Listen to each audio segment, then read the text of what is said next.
The Taliban claimed that it had taken control of an Mi-24 attack helicopter donated by India to the Afghanistan forces. Photographs and videos emerged from Kunduz in Afghanistan showing Taliban fighters standing beside the helicopter. However, the rotor blades of the attack helicopter were missing, and reports have suggested that the Afghan forces may have removed them earlier in order to prevent the Taliban from using the chopper. India gifted the Mi-24 attack helicopters to the Afghan Air Forces back in 2019. Opposition leaders from 15 parties led by Congress leader Rahul Gandhi marched towards Vijay Chowk from Parliament, further intensifying the protests against the centre over the chaotic monsoon session.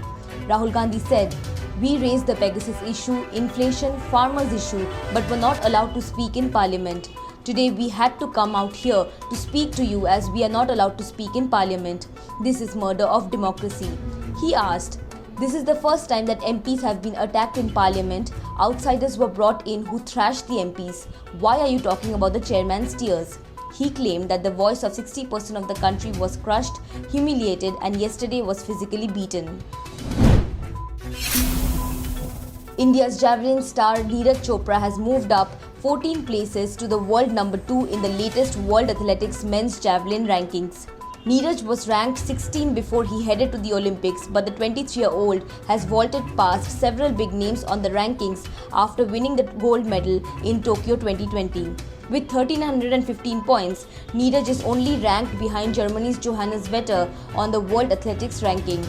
Vetter is at the number 1 spot with 1,396 points after having thrown 90 plus as many as 7 times in 2021. More than 300 children below the age of 19 years have tested positive for COVID-19 in the past 6 days in Bangalore, putting the city on alert. This is one of the highest number of cases among children reported in Karnataka so far. Data released by Bengaluru civic body Bruhat Bengaluru Mahanagara Palike show 127 children aged less than 10 years have tested positive for COVID-19 between August 5th and 10th. Besides these, 174 children aged between 10 and 19 years also tested COVID positive in these 6 days.